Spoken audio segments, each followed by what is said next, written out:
Para mí es un súper placer estar aquí en Ibagué, hablando con ustedes.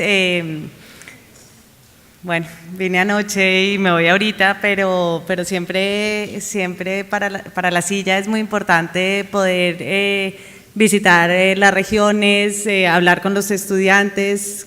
Creo que pues el futuro del periodismo está aquí y bueno, pues desde que yo creé la silla, mi objetivo siempre ha sido tratar de producir un cambio en el periodismo nacional y creo que pues lo hemos tratado de hacer a partir del ejemplo, entonces pues estoy muy abierta a todas las preguntas que ustedes tengan.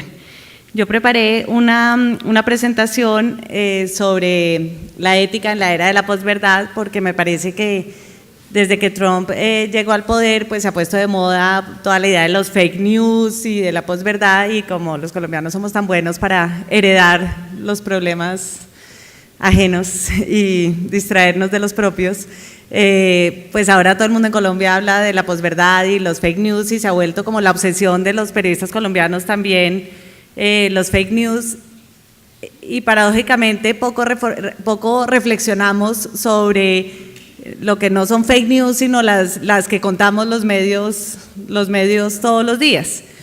Entonces yo lo primero que quisiera es reconocer que, claro, existe un problema de posverdad y un problema de noticias falsas. En la silla vacía tenemos un servicio de chequear las cadenas de WhatsApp que circulan, la gente nos las manda a un teléfono, las cadenas políticas que circulan y nosotros las chequeamos, hacemos como el detector de mentiras de las cadenas de WhatsApp y se las devolvemos a los usuarios para que las circulen en sus propias redes, con una intención de estar donde la gente está conversando y chequeando la información que la gente o sobre la cual la gente está actuando, que es la de las cadenas.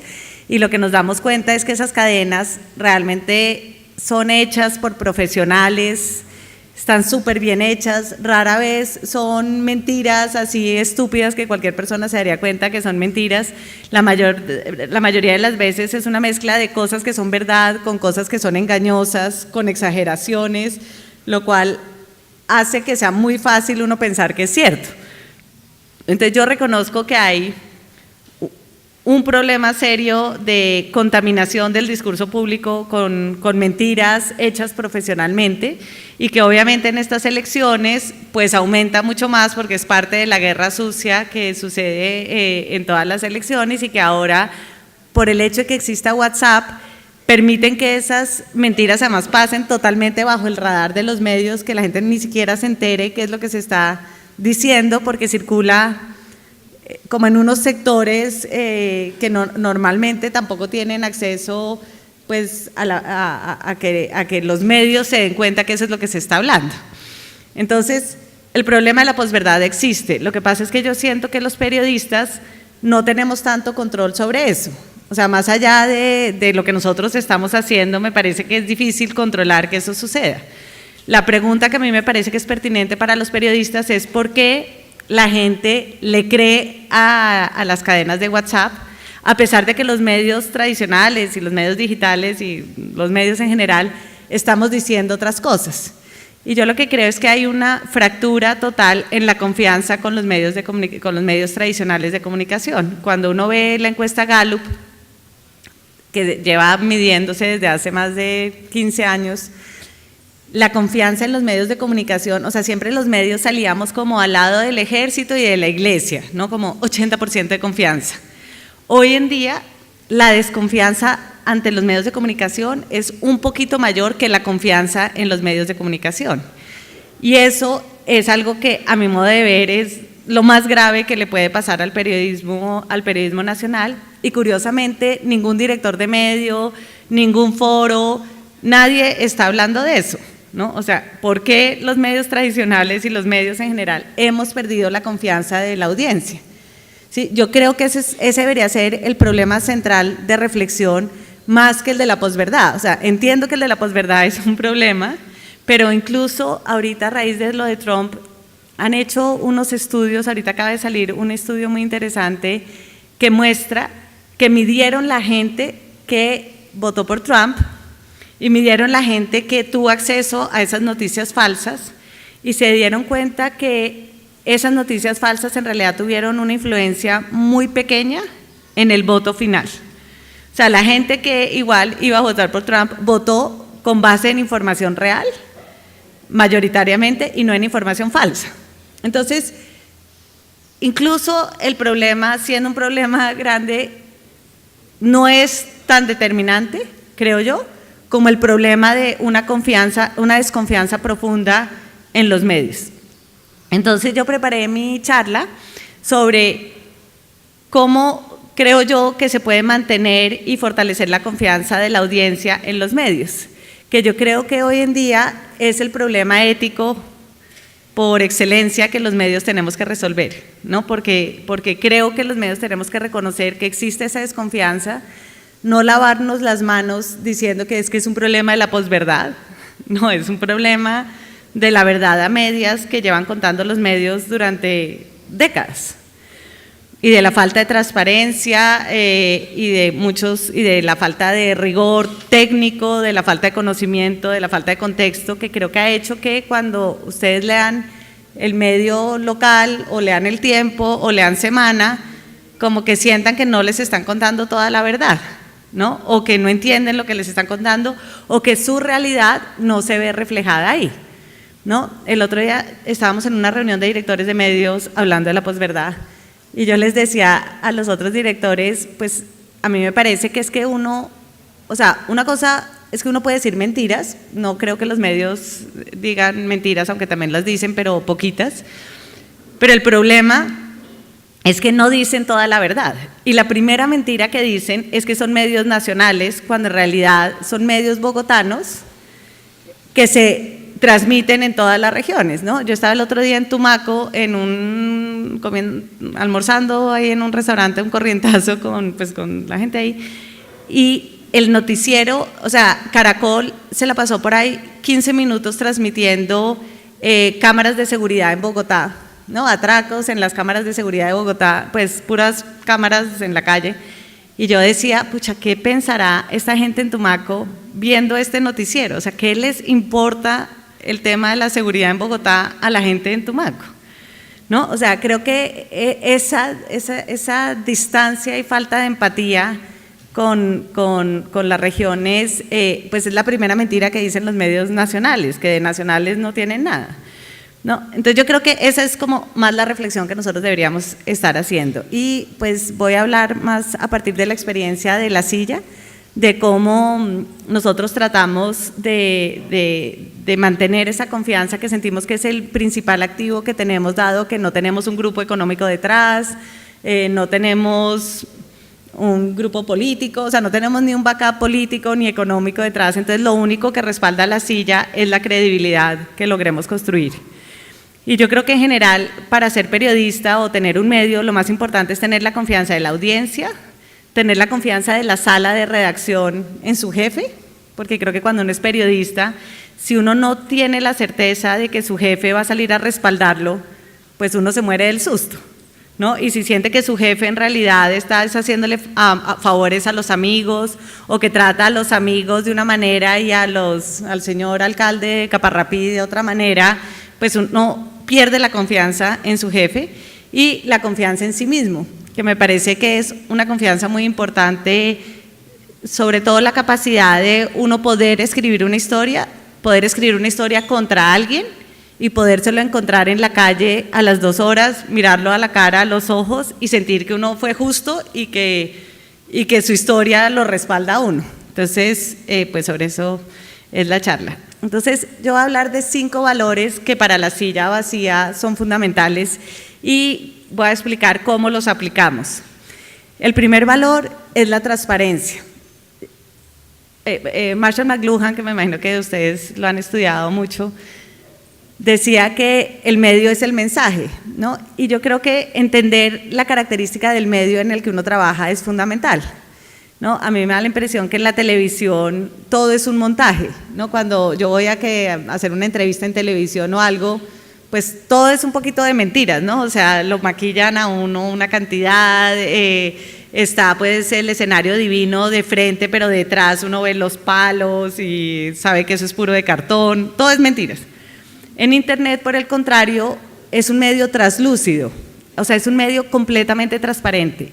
Todo lo que tú callas, alguien lo revela, ¿sí? Tú no cuentas que estás escribiendo. Les voy a dar un ejemplo. Ahorita nosotros hicimos un informe criticando el informe de León Valencia sobre los políticos corruptos. Y León se lo tomó súper a pecho, súper personal, y entonces, bueno, puso en Twitter varias cosas de la silla, bueno, estuvo bien, ya lo discutimos, pero después nosotros hicimos el lunes una historia que se llamaba La decencia de Carlos Caicedo, contando cómo la alcaldía de Santa Marta le estaba buscando votos a Carlos Caicedo, estaba obligando o le estaba diciendo a los contratistas que llenaran planillas para ponerle votos en la consulta. Entonces León publica en Twitter que qué tristeza que la silla vacía otra vez defendiendo a los corruptos politiqueros en la costa al criticar a Carlos Caicedo, ¿no? Porque como el alcalde de Santa Marta, ellos han ido contra la clase política, entonces pues digamos León lo que decía es que nosotros estábamos ayudando a los politiqueros al criticar a Carlos Caicedo. Bueno, puso eso en Twitter y a los 2 minutos la gente en Twitter comenzó a decirle, ay, ¿no será porque tiene un contrato de 2.000 millones usted con la alcaldía de Caicedo? ¿No? Y comenzaron a sacarle todos los contratos. Digamos, a mí me parece que eso es una forma pues un poco rara de discutir porque pues él igual puede tener contratos y pensar genuinamente que estamos ayudando a los politiqueros, pero lo que yo quiero decir es que si uno tiene un ligero conflicto de interés y uno lo calla, alguien se lo va a revelar, ¿no? Si yo escribo sobre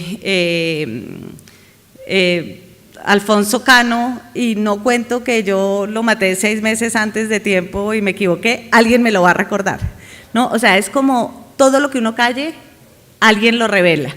Si tú tienes un ángulo, escoges hablar de una persona y no cuentas algo de esa persona que es relevante porque te da pena o porque quieres ayudarle, alguien lo va a contar en los comentarios, ¿no? Esa es la naturaleza de Internet. Entonces creo que en la era digital aún más la transparencia es fundamental. ¿Y eso qué implica? Yo creo que lo primero que implica es contar todo lo que uno sabe. El lema de la silla se lo copié a un periodista de radio que alguna vez me entrevistó en alguna región, pero no me podía acordar quién porque me le robé su frase, y es que es contar todo lo que uno sabe, o sea, nosotros contamos todo lo que sabemos y sabemos todo lo que contamos. Que eso suena como súper obvio y fácil, pero cuando uno lo lleva a la práctica es súper difícil. Contar todo lo que uno sabe es muy difícil, pero yo creo que es el primer principio ético. Qué pena los que de verdad sepan de filosofía y de ética, porque yo no sé exactamente si es un principio o un valor, pero bueno, ese es nuestro lema. Contar lo que uno sabe parece fácil, pero no es fácil, y eso uno lo comprueba cuando va a una fiesta con periodistas. Uno va a una fiesta con periodistas que son las mejores fiestas porque todos cuentan unas historias alucinantes, ¿no? Que es que fulanito es un ladrón porque tal y tal cosa, y uno le dice, bueno, pero yo no he visto eso publicado en Semana, o yo no he visto eso publicado en El Tiempo, depende de donde trabajen ellos.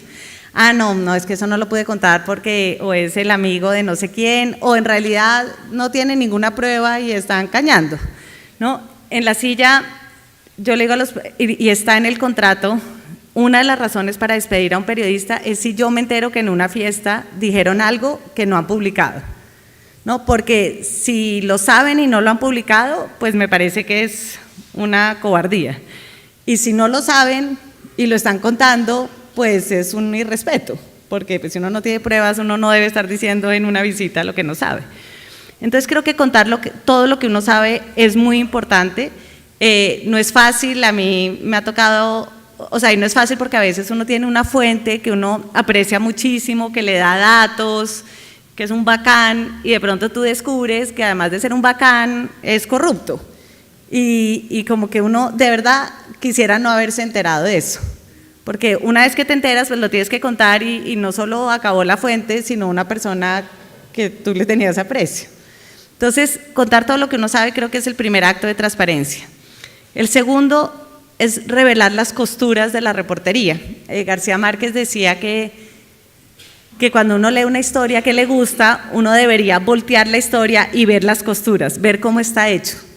Nosotros en La Silla tratamos de contar las costuras de la reportería en la misma reportería, en la misma escritura. Entonces nosotros decimos, nosotros no decimos, fuentes le dijeron a La Silla Vacía que Pepito Pérez se había aliado con este otro tipo. Si solamente se lo contó a uno una fuente, si se lo contó a uno solo una fuente, uno dice una fuente, y como todo el mundo nos habla off the record de manera anónima, y ya pues es la única forma en que podemos trabajar, porque en este país nadie da la cara porque todo el mundo tiene un contrato o miedo o cualquier otra razón. Nosotros sí revelamos esta fuente que tiene por qué saberlo porque estaba en la reunión, o esta fuente que no lo supo de primera mano, sino lo oyó de oídas, o no, como hacer transparente tu proceso de reportería.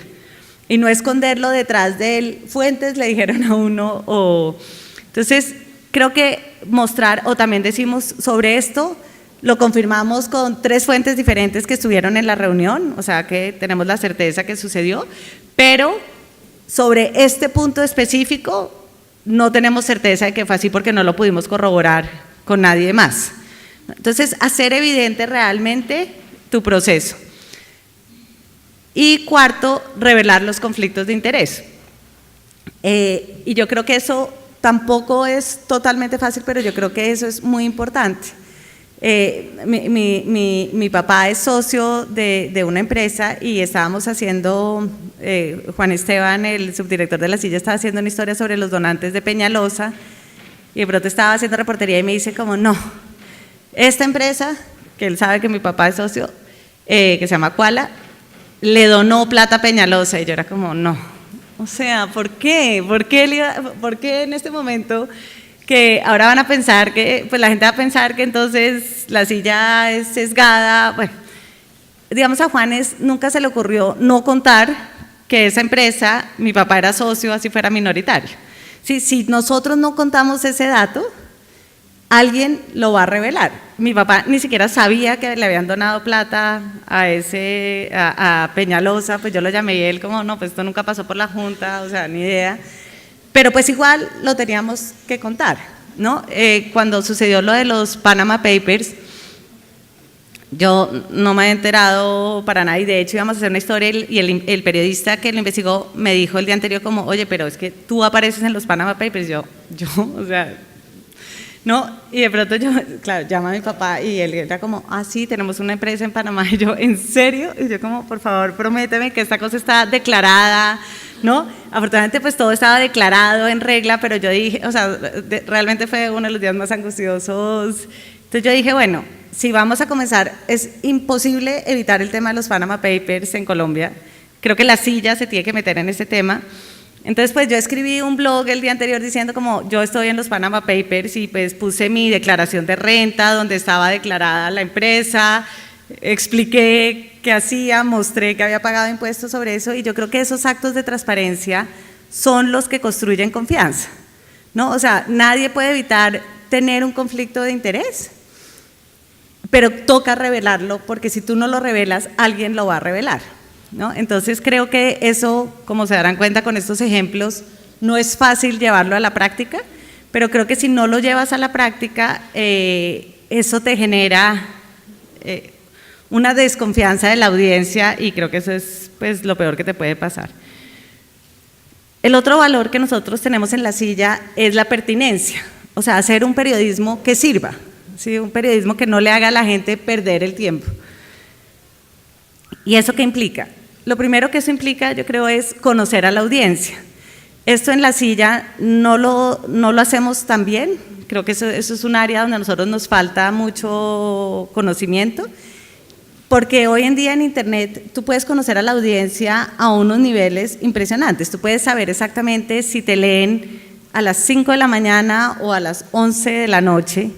Puedes saber si te leen en el celular o si te leen en un iPad o si te leen en el computador. Puedes saber cuánto tiempo duran, en qué parte de la historia dejaron de leer. O sea, hay una avalancha de datos, si son mujeres, si son hombres, si son jóvenes, si son viejos, si además son uribistas o no son uribistas, o sea, es impresionante el nivel de información que tú puedes tener sobre la audiencia. Y yo creo que parte de la pertinencia es, por ejemplo, saber en qué dispositivo te leen. Nosotros en La Silla durante años hacíamos una cantidad de gráficos en Flash, que todo se movía y todo se movía. Hasta que descubrimos que en ese momento ya como el 40% de nuestra audiencia nos leía en celulares. Y en celulares Flash no se ve, y pues ver en un celular algo que se mueve y que tiene toda clase de cosas, pues es imposible. Entonces nosotros pasamos de tener como 100 formatos narrativos a 4, ¿no? En ese momento. Pero yo creo que eso es parte de ser pertinente, porque ¿para qué haces tú una cantidad de cosas que a ti te llenan de orgullo y que te puedes ganar un premio de periodismo si tu audiencia no te puede leer porque es que te ve en otro dispositivo? ¿Sí? Entonces yo creo que conocer bien a la audiencia es fundamental. Parte de esto de conocer a la audiencia es que nosotros comenzamos a ver que a La Silla pues la leían principalmente en Bogotá, pero también la leía gente de otras regiones y comenzamos a pensar, bueno, deberíamos crecer hacia las regiones, ¿no? Si con el acuerdo de paz, toda esta idea romántica que ahora nos damos cuenta que solo tenía Sergio Jaramillo en la cabeza, pero de la paz territorial, de construir de abajo hacia arriba, pues tiene mucho sentido entonces hacer unas sillas regionales donde gente de la región está contando sobre su región, no solo para la región, sino también para Bogotá y las demás regiones.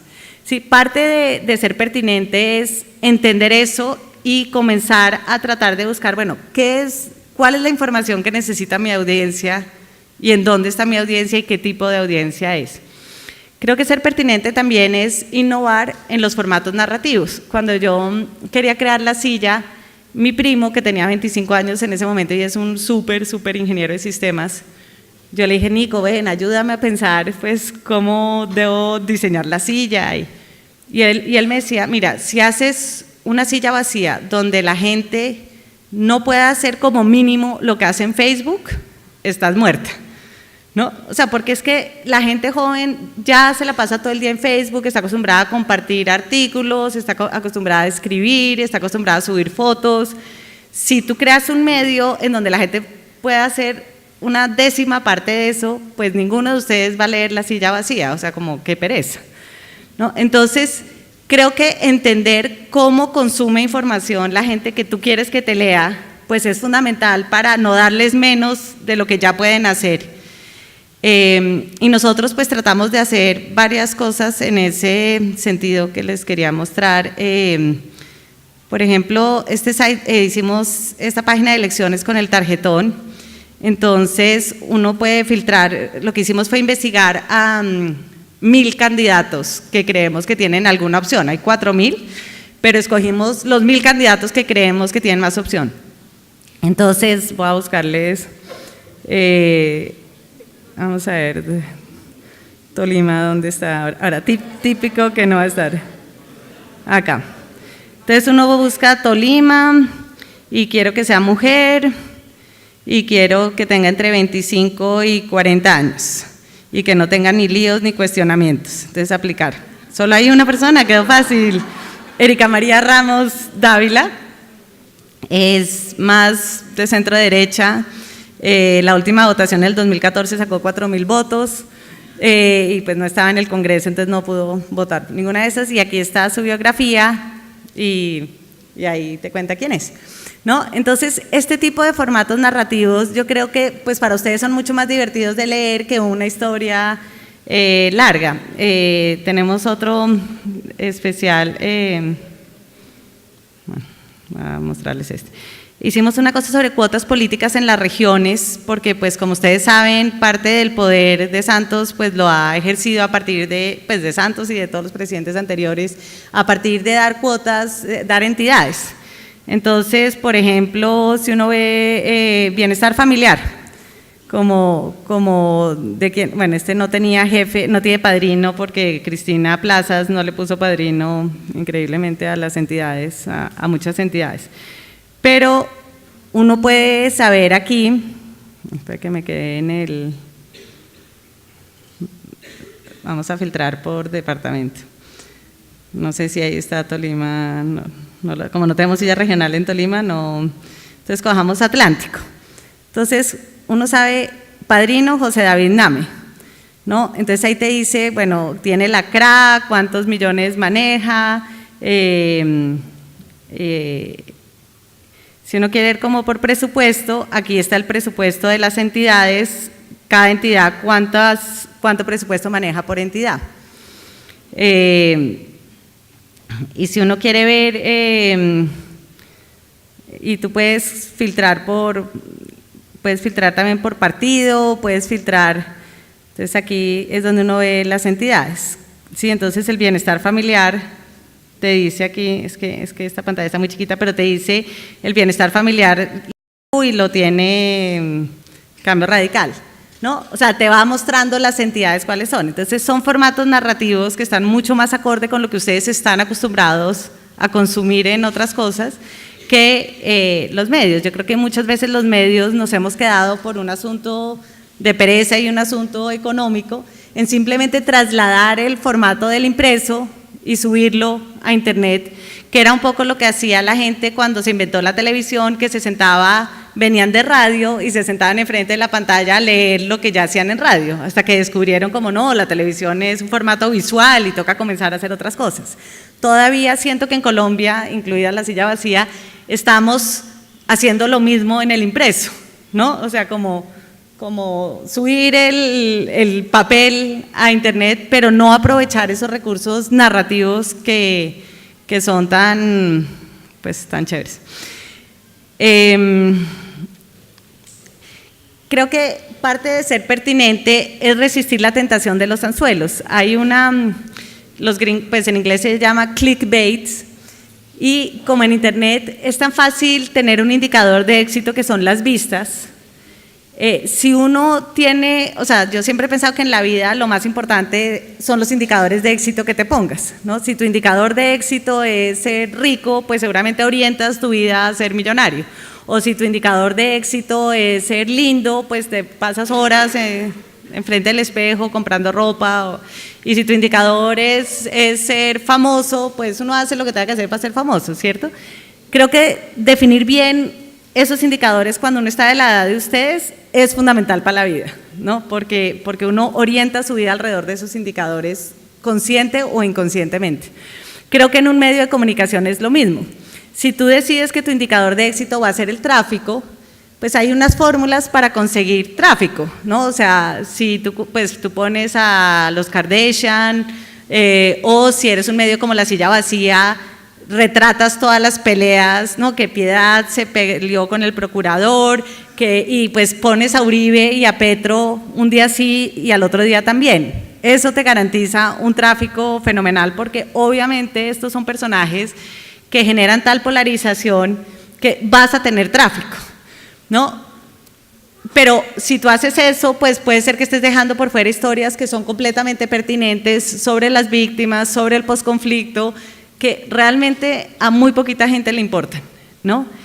Entonces, creo que si uno quiere ser pertinente, uno tiene que tener claro en su cabeza y explícito en la sala de redacción cuáles son tus indicadores de éxito. Si vas a medirte solo por tráfico o vas a tener otros indicadores. En La Silla nosotros, pues nos importa tener tráfico, obviamente que uno no quiere tener un medio que diga cosas importantísimas todos los días y que solo lea la mamá de uno, pues porque es la mamá de uno y lo quiere, y que nadie más lo lea, pero tampoco puede ser solamente el tráfico. O sea, nosotros en La Silla tenemos como una combinación de tráfico, influencia, ¿no? Como queremos que la gente nos cite en otros medios, utilice nuestra información, y tenemos otro que es, para mí no hay nada más emocionante que ir a Quibdó y que el líder estudiantil en Quibdó tenga impreso el artículo de La Silla sobre el alcalde que hicimos, ¿no? Como que yo sé como, gracias.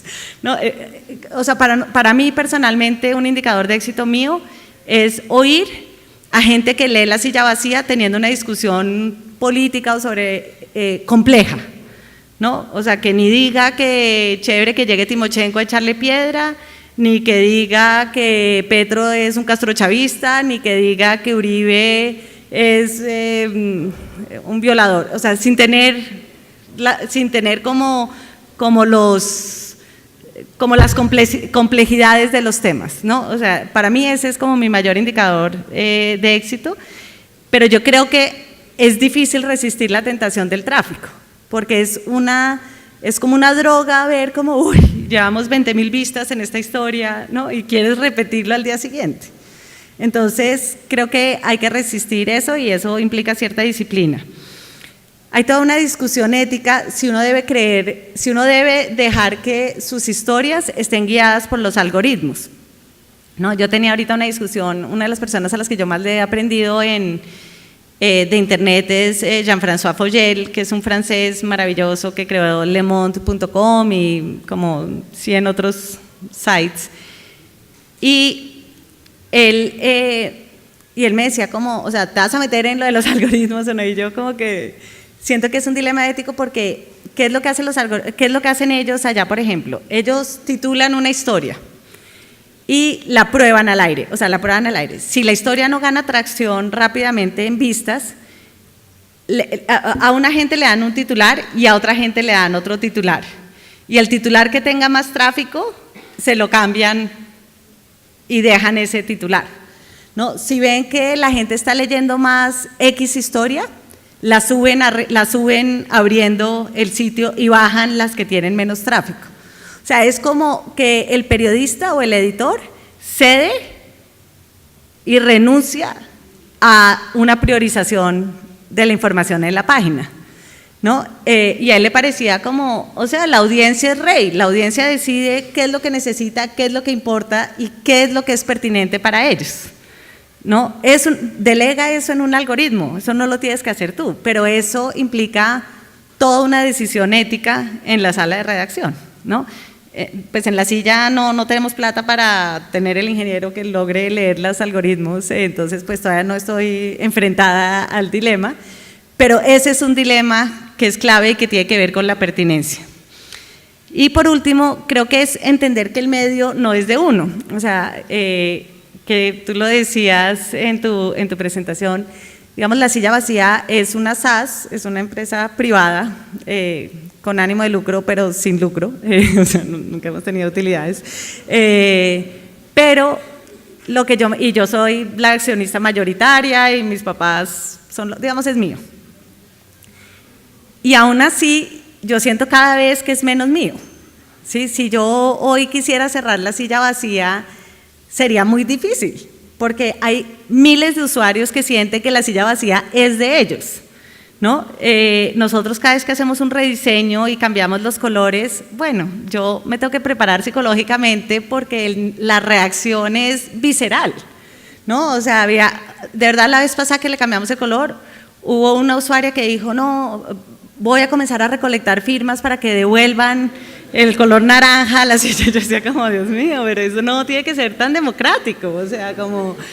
Pero ahí es donde uno se da cuenta que no es de uno, y por eso no es tan obvio que tú puedes, ¿no? Que un columnista comience a escribir cosas con las que tú no estás de acuerdo y tú lo echas al otro día, no, eso no se puede porque es que el medio se vuelve un bien público que está construido sobre esa confianza con la audiencia, y entender que uno lo que hace es manejar un bien público y un servicio público es muy importante y es difícil, o sea, nosotros después de la segunda elección que cubrimos, tomamos la decisión de no volver a recibir pauta de los candidatos en elecciones, y eso fue una decisión muy difícil de tomar para La Silla, pues porque La Silla hasta ahora estamos logrando encontrarle un modelo de negocio, y elecciones era en el único momento en que La Silla ganaba plata a partir de la pauta de los candidatos, porque los candidatos les parecía que pautar en La Silla era el sitio ideal porque cualquier persona que lee La Silla Vacía claramente vota,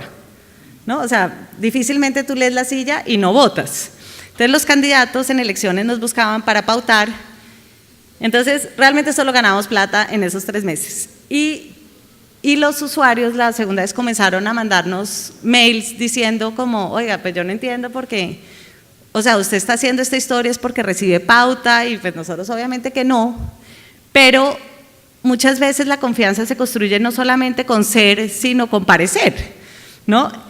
Y a mí me comenzó a entrar como este dilema ético de decir, bueno, ¿qué pasa si en las siguientes elecciones fulanita, que yo creo que es una corrupta, que además vamos a investigar y seguramente vamos a descubrir que es una corrupta, al mismo tiempo quiere pautar? Entonces, ¿qué? O sea, no es tan corrupta como para recibirle la plata, pero sí para decirle a los usuarios, o sea, ¿cómo le decimos a los usuarios al mismo tiempo que ella es una persona, digamos, corrupta y no conveniente, y al mismo tiempo permitimos que ella los convenza a través de la pauta, ¿no? Entonces tomamos la decisión de acabar con la pauta electoral, pero ahí la reacción de los usuarios que nos escribieron como criticando que tuviéramos pauta fue fundamental, y así en varias cosas.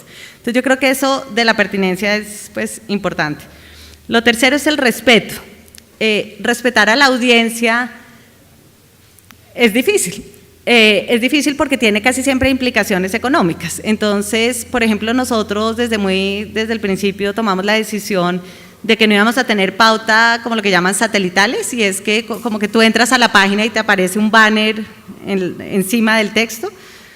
Pues porque si tú de verdad crees en el respeto como un valor fundamental que atraviesa todo tu medio, no puedes que la gente no llegue al contenido sino obligarlo a ver una pauta. Entonces, eso es irrespetuoso. Pero tomar esa decisión te implica no vender el 50% de la pauta que tú podrías supuestamente poder vender. Creo que respetar la audiencia implica manifestar los conflictos de interés, implica darle todo el contexto. O sea, parte del irrespeto que yo siento con los lectores en los medios tradicionales y que a mí me ofende mucho es que siempre todo parece como si acabara de suceder, ¿no? A veces Santos dice una cosa que es absolutamente contraria a la que le había dicho el día anterior a ese mismo medio. Y ese mismo medio no es capaz de decir que el día anterior el presidente les había dicho lo contrario, ¿no? Yo creo que eso es un irrespeto con los lectores. Yo creo que darles el contexto es fundamental para los lectores entender. Creo que parte de ser respetuoso con la audiencia es que si tú te equivocas, tienes que rectificar de frente. No es rectificar como suelen rectificar muchos medios, simplemente sacando una nueva historia, como si hubiera pasado algo nuevo. No, rectificar es poner la cara y decir, yo me equivoqué. Uno de los errores más monumentales que yo he cometido en La Silla fue que yo dije que mataron a Alfonso Cano 6 meses antes de que de verdad lo mataran. Y yo estaba completamente, o sea, yo hice una reportería, de verdad entrevisté como a 15 fuentes, y tenía a un general de la República, a un alto asesor del ministro del Interior y a una persona del Ministerio de Defensa, que los 3 me confirmaron que sí habían matado a Cano. Entonces, pues yo saqué la chiva totalmente emocionada y, bueno, me comenzaron a llamar de CNN, o sea, ustedes no saben. Y de pronto el secretario general de la presidencia me llamó y me dijo, Juanita, no es verdad, o sea, ya hemos averiguado, llevamos 3 horas averiguando, no mataron a Cano. O sea, encontraron como las gafas de él, pero no lo mataron. Y a mí me temblaban las piernas. Yo volví a llamar a mis fuentes y mis fuentes, sí, no, Juanita, estamos totalmente seguros. Y yo como, qué mierda. Bueno, entonces fue un oso increíble. Entonces yo hice esta historia, que es de cómo una chiva se convirtió en un oso, ¿no? Y entonces yo conté aquí de cómo, pues yo pensé que tenía una chiva, y en realidad lo que pasó, y que es pues una lección para ustedes, los voy a contar rápidamente, no sé si ya no tengo tiempo o sí, a mí un día yo me levanté como a las 9 de la mañana porque me había trasnochado escribiendo una historia y tenía en mi celular, que lo tenía en silencio, esta misma fuente del Ministerio del Interior diciéndome como, oye, pilas que mataron al mono Jojoy. Y yo, claro, cuando me desperté ya estaba en todas partes, en las noticias, se habían matado al mono Jojoy, y yo era como, puta, si me hubiera levantado temprano, habría tenido la chiva. Entonces esta vez el mismo tipo me escribe pilas que mataron a a Alfonso Cano. Entonces yo ya de por sí estaba un poco inclinada a pensar que el tipo sí sabía, pues y además porque es que era la mano derecha del ministro del Interior. Y entonces, cuando me dijo eso, yo comencé a hacer llamadas y bueno, después de hacer muchas llamadas, un general me dice, sí, mataron a Cano, en tal sitio, encontraron las gafas, ya identificaron el cuerpo, y yo, de verdad, y yo dije, no, necesito otra fuente, hasta que un tipo del Ministerio de Defensa, una fuente me dice, sí, pues acá todo el mundo está diciendo que mataron a Cano. Entonces yo dije, bueno, no, ya tengo 3 fuentes, llamé aquí al Tolima, porque a fuentes aquí al Tolima, y me dijeron, pues aquí hay un resto de movimiento de tropas, han entrado, han salido un resto de heridos, hubo un combate. Bueno, entonces yo sentía que yo la tenía más blindada, y publiqué la historia. Pero después, en retrospectiva, me di cuenta que también había entrevistado, por ejemplo, a Rafael Pardo, que era en ese momento ministro, bueno, no sé, y él me dijo, oye, a mí me parece muy raro que hubieran matado a Cano, porque yo fui a almorzar con el ministro Rivera, o sea, el ministro Rivera almorzó conmigo hoy y estoy seguro que me hubiera cancelado el almuerzo si hubieran matado a Cano. Y hablé con otro general que me dijo, mira, me parece muy raro del Comando Central, porque nosotros tuvimos una reunión de todos los generales y no dijeron nada. O sea, esas 2 cosas ya me han debido alertar a mí, como obviamente que no lo mataron, pero yo estaba tan emocionada de tener la chiva y además tenía esas otras fuentes confirmándome, y claro, tenía a todos los periodistas que trabajaban conmigo como haciendo barra, ¿no? ¿Y qué fue lo que pasó? Entonces ya, bueno, después de 3 días de sufrimiento, que yo ya dije, bueno, ya pues, o sea, ¿por qué el gobierno va a esconder un éxito de esta magnitud? Entonces, y además las fuentes se me comenzaron a perder, bueno, muy angustioso, y entonces finalmente, cuando logré volver a hablar con todas las fuentes, yo les pregunté como, oye, ¿tú cómo sabes que mataron a Cano? Bueno, pues resulta, la historia es que es alucinante, y es que la asesora del ministro de Defensa tomaba esos cursos del CIDENAL, y de la dirección de inteligencia que manejaba Naranjo en ese momento, ellos pensaron que habían matado a Cano. Y salió el chisme de que habían matado a Cano, la asesora del ministro de Defensa lo mandó por chat a todo su curso del CIDENAL, en donde, tan de malas yo, estaban las 2 de las fuentes, estaba el general y estaba el del Interior, y pues claro, ellos 2 asumieron, es la asistente principal del ministro de Defensa, pues él tiene por qué saber. Y mi fuente del Ministerio de Defensa, pues en el Ministerio de Defensa sí era un rumor que habían matado a Cano, porque en inteligencia, por lo que habían encontrado las gafas, pensaron que le habían dado de baja. Total, un oso total. Uno tiene que preguntar siempre, ¿tú cómo sabes lo que me estás contando? Entonces cuando te dicen, no, pues es que eso me lo contó mi prima, uno ya comienza como, ok, o sea, tengo que llamar a alguien más, ¿no? Yo no hice esa pregunta básica. Después de eso en la silla, que realmente fue muy costoso para la silla ese error, decidimos crear como, o sea, designé 2 asesores muy buenos a los que cuando yo tengo una chiva, los llamo, les cuento, y ellos tienen que hacerme todas las preguntas difíciles antes de que yo salga al aire con eso, porque pues ahí la confianza de la gente pues es fundamental. Bueno, pero creo que lo importante ahí fue que yo puse mi cara, expliqué cómo me había equivocado, y creo que la gente valoró mucho eso, ¿no? Que fue una rectificación con humillación, ¿no? Todo el castigo fundamental, nosotros lo llamamos en la silla como, no, rectificación con humillación, o sea, es el castigo, tienes que humillarte. Y yo creo que eso es fundamental, ¿no? Yo creo que uno se puede equivocar, pero uno tiene que dar la cara, pues Fanny, lo que tú decías, asumir la responsabilidad y a partir de eso reconstruir la confianza. Creo que parte del respeto también es no buscar a las fuentes solo cuando los necesitas y rápido, ¿no? O sea, creo que hay unas fuentes que son claves en donde uno de verdad tiene que desarrollar una relación personal con ellos que van más allá de la parte instrumental de que me dé la información. O sea, hay gente que tú tienes que llamar de vez en cuando, decirle como, ¿qué hubo? Vamos y nos tomamos un café y me cuentas qué está pasando, porque a nadie le gusta sentirse utilizado, ¿no? Y obviamente que uno utiliza las fuentes lo utilizan a uno, pero es clave como entender que estás tratando como con personas y de verdad tratar de entender el contexto, aprender del tema, es parte de ese respeto también.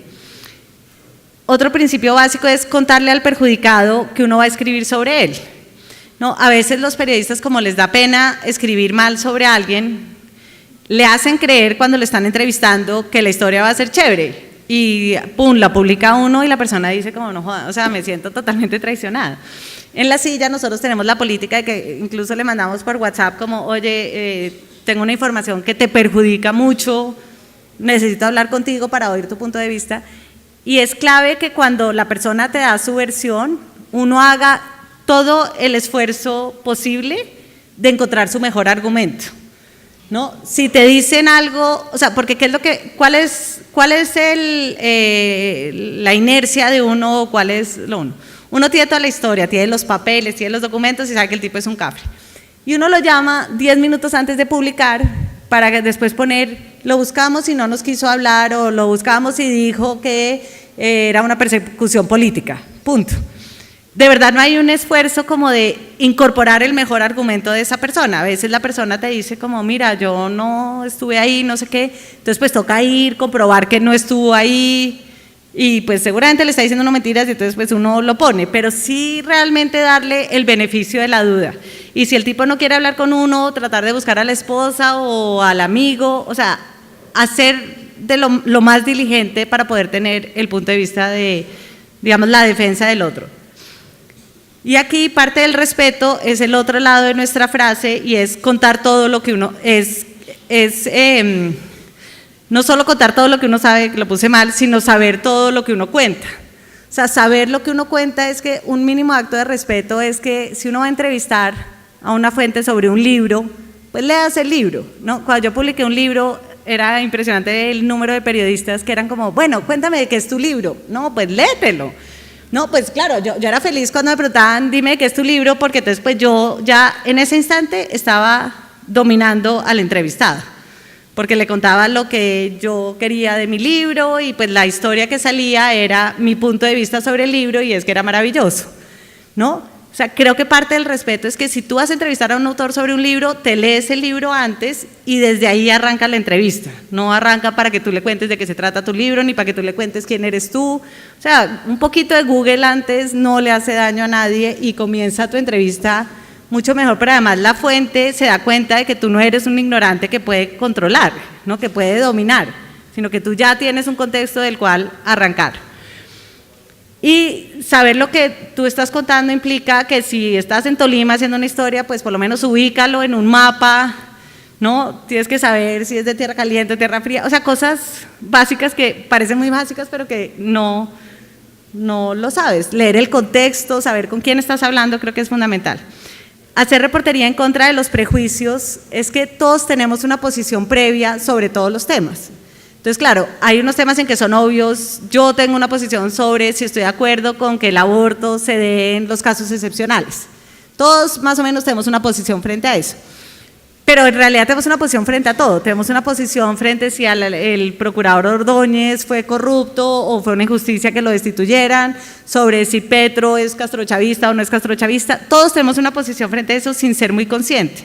Entonces es clave hacer conciencia de cuál es tu posición previa y tratar deliberadamente de hacer reportería en contra de ese prejuicio, porque tu prejuicio es lo que ya está guiando tu reportería. Entonces tú tienes como que decir, ok, yo tengo este prejuicio de que Fajardo nunca dice nada, ese es mi prejuicio. Entonces voy a hacer reportería en contra de ese prejuicio, ¿sí? Voy de verdad a buscar a ver si el tipo no ha dicho nada sobre estos temas, porque así balanceas tu prejuicio con reportería. Y yo creo que eso es muy importante para tener respeto frente a tu audiencia también. Y por último, poderse mirar en el espejo, ¿no? Yo creo que eso es muy clave. O sea, ser periodista implica no tener casi amigos.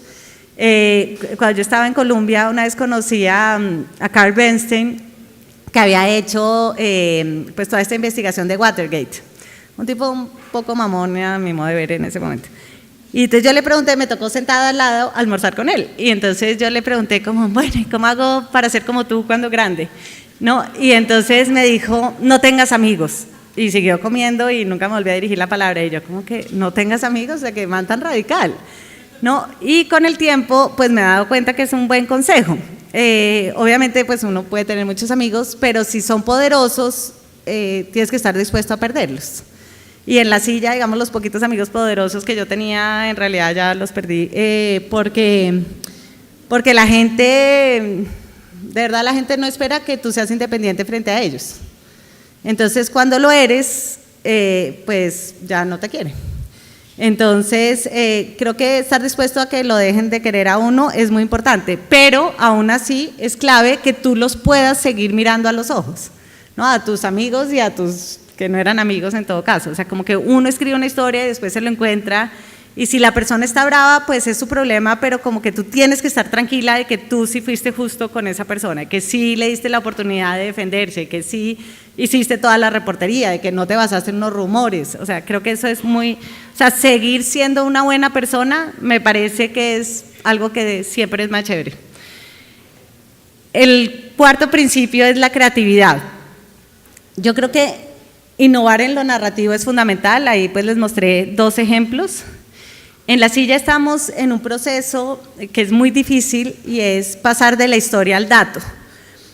Y es que los periodistas estamos formateados para ver el mundo a través de historias, ¿no? O sea, siempre que uno está con periodistas es como, no, imagínate que ayer pasó tal cosa.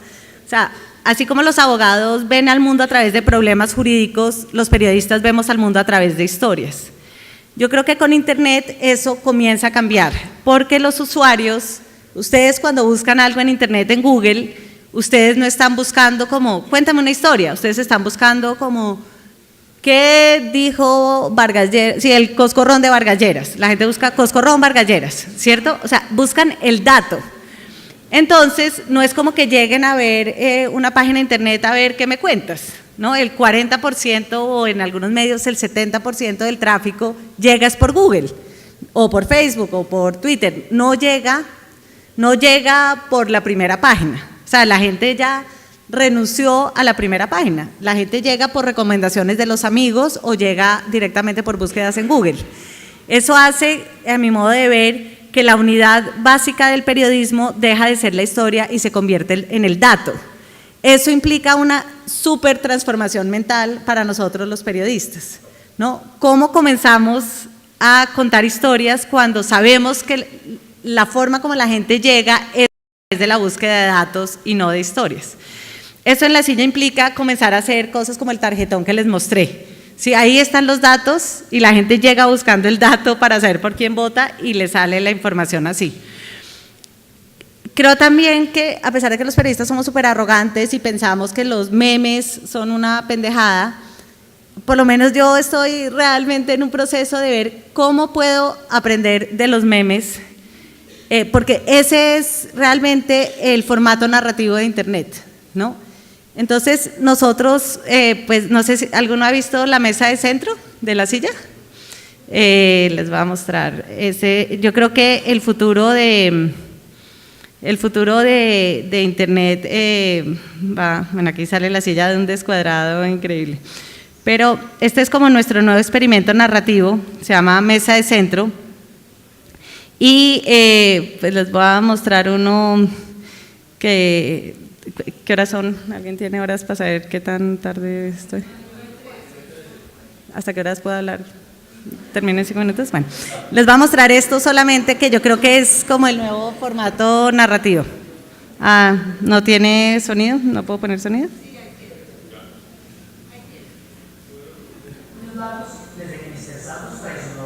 Presidente Uribe, gracias por el regalo, gracias por entregarme la posta, gracias por ser el mejor presidente de Colombia. 7 años humanos, casi 50 años de perro, el uribismo todavía no ha encontrado la fórmula para clonar a Uribe ni la vacuna contra la traición. En la mesa de centro, el centro democrático. Las voy a mostrar solo un poquito más, pues que es muy divertido, pero yo creo que esto es una forma de aprender de los memes y llevarlo como al periodismo. Es imposible. Ningún uribista será lo suficientemente uribista a menos que sea algo Uribe. Más bien, en el proceso que debe mostrar la libertad del gran jefe, el centro democrático ha sido una colección de traiciones.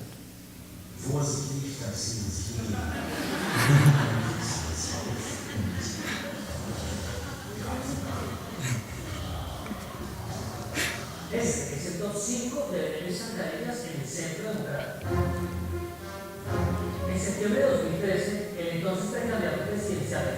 Democrático, Oscar Iván Zuluaga, le pidió a José Tulio Gaviria que renunciara a su aspiración al Senado. Pero la opinión pública pone en evidencia que su presencia en la lista no le sirve ni a su precandidato Francisco Santos, ni al presidente Uribe, ni al país. Al final José Tulio salió elegido senador de la mano de Uribe, pero Oscar Iván Zuluaga quedó con un poderoso enemigo dentro del partido.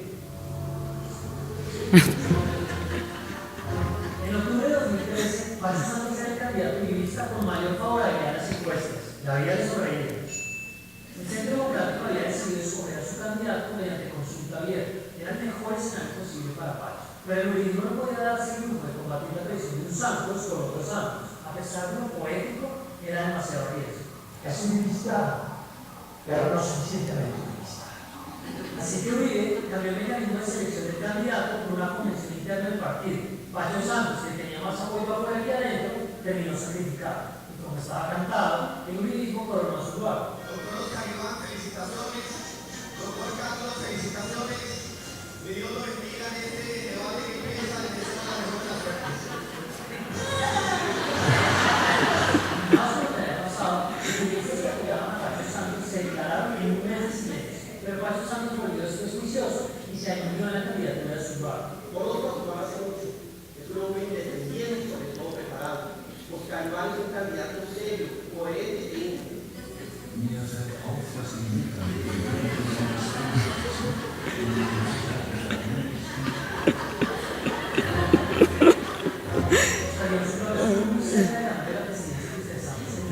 Bueno, yo sé que eso es más divertido de lo que les voy a contar, pero voy a terminar.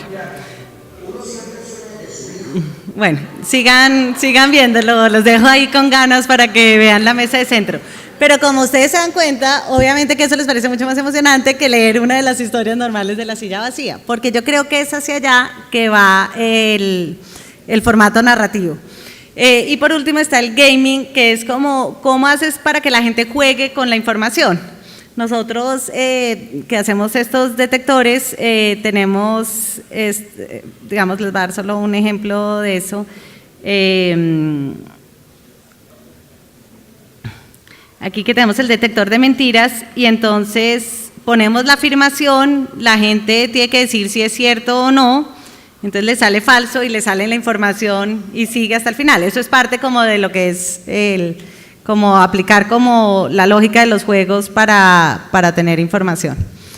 Bueno, me quedó tan grande usar este computador que bueno, creo, en La Silla yo siempre le digo a los periodistas, no traten de aprender de qué está haciendo Semana y qué está haciendo Caracol, o a ustedes les digo, no traten de aprender de lo que está haciendo La Silla Vacía porque no van a aprender lo que tienen que aprender.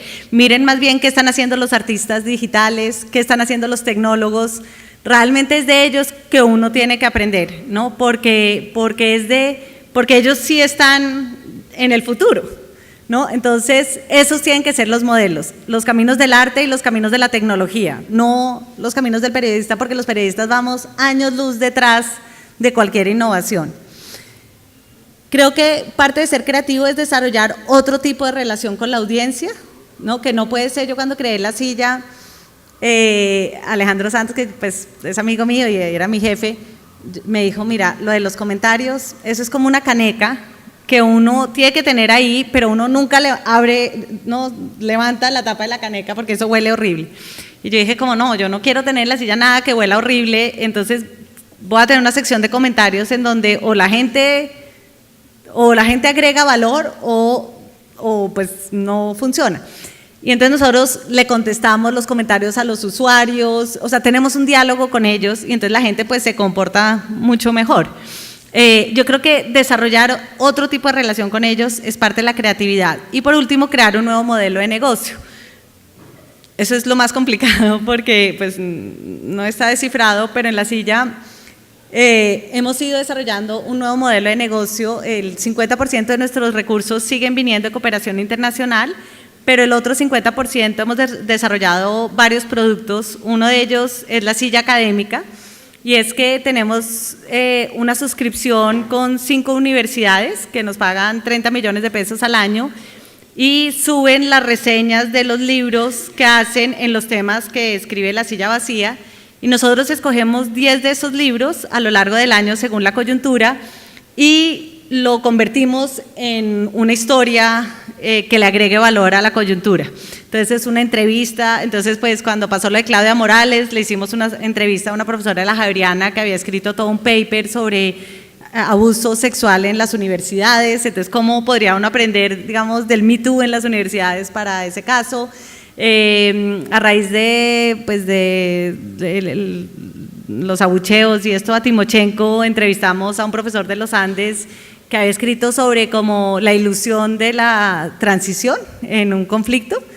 Entonces una entrevista como reflexionando sobre eso a partir de su libro. Entonces eso pues nos genera unos recursos, creamos esta plataforma que se llama La Silla Llena, donde escriben como unos 600 expertos en temas especializados como educación, innovación, paz, y cada red está patrocinada por alguien. Ahora estamos dictando un curso que se llama Curso para Futuros Dirigentes del País, que es para gente menor de 50 años que cree que va a ser dirigente en el futuro, se llama Inmersión en Colombia. Y entonces es una clase de 4 horas al mes en donde traemos como a los protagonistas de los temas a darles clase sobre el país. Entonces, la vez pasada fue sobre hacia dónde crece la economía, entonces trajimos a la directora del Banco de la República, de la Junta del Banco de la República, el gran experto en pobreza que había sido director de Familias en Acción y del CISBEN, y al subdirector de Planeación Nacional. Y ahí pues nos pagan la matrícula y con eso nos sostenemos y hacemos la campaña de Super Amigos, en donde los usuarios ahorita cuando se terminó nos donaron como 130 millones de pesos en donaciones de hasta 1,5 millones de pesos. Entonces son formas creativas de generarle un modelo de negocio a la silla vacía que no vaya en contravía de la independencia del periodismo. Y por último está la pasión, y yo creo que eso es lo más importante si uno quiere ser un periodista bueno y ético, es que realmente le apasione eso que uno hace, ¿no? Eso implica hacer la última llamada cuando uno cree que ya terminó la reportería y uno dice, bueno, voy a llamar a la última fuente. Casi siempre esa última llamada es la clave. Buscar el ángulo que nadie ha contado, tener y dar todo el contexto, ¿no? Leerse, si uno cubre policía, pues leerse los libros que han escrito sobre la policía, leerse el informe mensual que saca la policía sobre sus éxitos, bueno, hacer más reportería de la que uno necesita. Kapuczynski, que era un periodista así súper legendario polaco, yo estuve una vez en un taller alucinante con él y García Márquez, que los dos competían por ser más chéveres, lo cual era así como que todos los que estábamos ahí decíamos, esto no nos puede estar pasando tanta felicidad. Él decía que el valor de un texto estaba entre lo que uno sabía y lo que uno contaba, ¿no? Como cuando tú realmente tienes todo el contexto y realmente tienes la autoridad para contarlo. Uno hace reportería no tanto para citar a las fuentes, como para uno estar convencido que uno ya sabe qué pasó y que lo pueda contar con autoridad. Creo que si uno tiene pasión, uno de verdad se esfuerza por escribir lo mejor que pueda, ¿no? Yo creo que escribir bien no solo es un gran placer, sino que debería ser un deber de los periodistas. Y pues no es solo tener ortografía, que es como lo mínimo que uno espera, sino de verdad darse cuenta si todas las frases, si uno cuenta las frases en una historia, uno se da cuenta que todas tienen como 22 palabras. Entonces hacer el esfuerzo de que unas tengan 22 y otras tengan 3 palabras y otras tengan 7, ¿no? Si uno lee una columna de Antonio Caballero, pues es una delicia porque tiene un gran ritmo y el ritmo se lo da, que usa frases cortas y chiquitas. Uno vuelve a leer la historia y dice, bueno, voy a cambiar los verbos para ver si encuentro un verbo más fuerte, más preciso. Uno usa el diccionario, ¿no? Yo creo que hacer eso es parte de lo que revela como de verdad tener pasión y no simplemente hacer como la inercia y producir como salchichas, historias que fuera de que te vuelve la vida muy triste, pues es muy aburrido para los lectores.